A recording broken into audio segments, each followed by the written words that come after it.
The G20 hasn't yet established itself as a forum for discussing large-scale security issues, but it may in the future. It certainly has that possibility because it does contain a critical mass of the countries of the world in terms of population, economy, military spending, and so forth. So it's a natural venue to talk about security issues.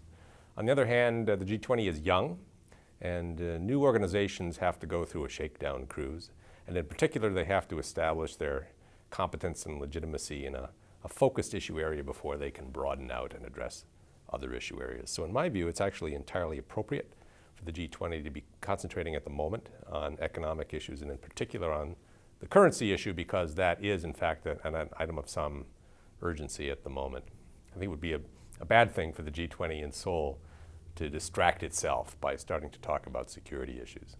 Well, of course, the G20 was established to deal with the global financial crisis, and the world still faces some severe economic issues surrounding currency, surrounding IMF reform. And so I think that the focus should continue to be on those issues for the foreseeable future, especially the upcoming summits and the summit in Seoul. However, I think in the future there should be some room to consider adding different issues to the agenda depending on if there are crises in the global system, things like security, things like the environment. This is a unique gathering of states and which covers all the globe, and I think that there is a lot of power to make important decisions within this gathering. So I think over time that there should be the ability to add those issues to the agenda.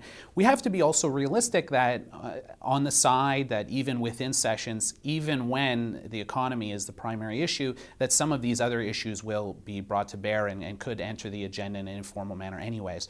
So I think over time that it can evolve into a decision-making forum where a broader array of issues can be discussed.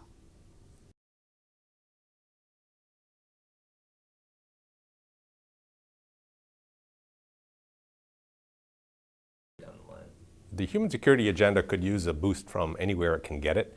At the moment, it's almost moribund. A lot of the countries that championed human security have either given up the game, Canada, for example, or relabeled it, repackaged it, moved on to something else.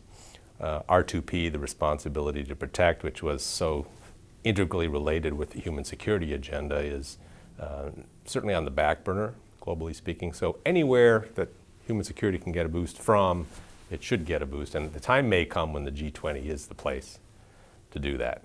We'll have to wait and see.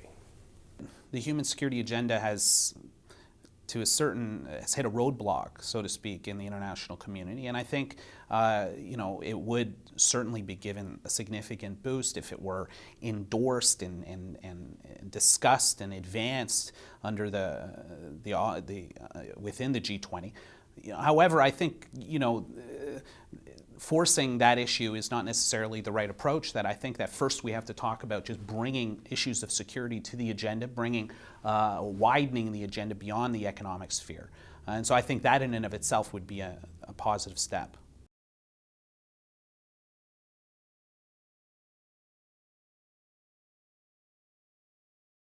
The G20 won't ever rival NATO as a organization for actually making hard decisions about security issues and deploying hard military force. It's not an alliance. There are members in the G20 that, in fact, aren't particularly aren't common travelers when it comes to specific security issues. So the world will never replace NATO with the G20. On the other hand, the G20 would be, in principle, an excellent place to preempt distant looming security threats by a meeting of the minds, specifically on the underlying issues that might then percolate up into serious security crises somewhere down the road. Well, I think that that's why the G20 is a sort of a very attractive gathering to deal with a broader range of global issues. And that's precisely because it is more representative of global power structures, and it is more broadly representative of the plurality of states in the world. It's not a Western club like NATO. It's not a small grouping of powerful states like the Security Council, which no longer reflects global power structures anyways.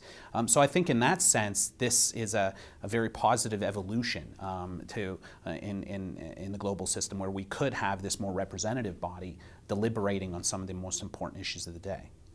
We have to remember that the G8 itself went through a long evolutionary process of growth. It started off, in fact, as a 4-country meeting specifically on macroeconomic policy coordination in Europe in the 1970s. From there it grew in membership and the agenda broadened. I'd expect the G20 to undergo a similar kind of evolution. It may not grow in terms of number of members, but its agenda growth will take time and will have to begin with something very focused where this particular group of countries has a particular competence. That certainly is, at the moment, currency issues.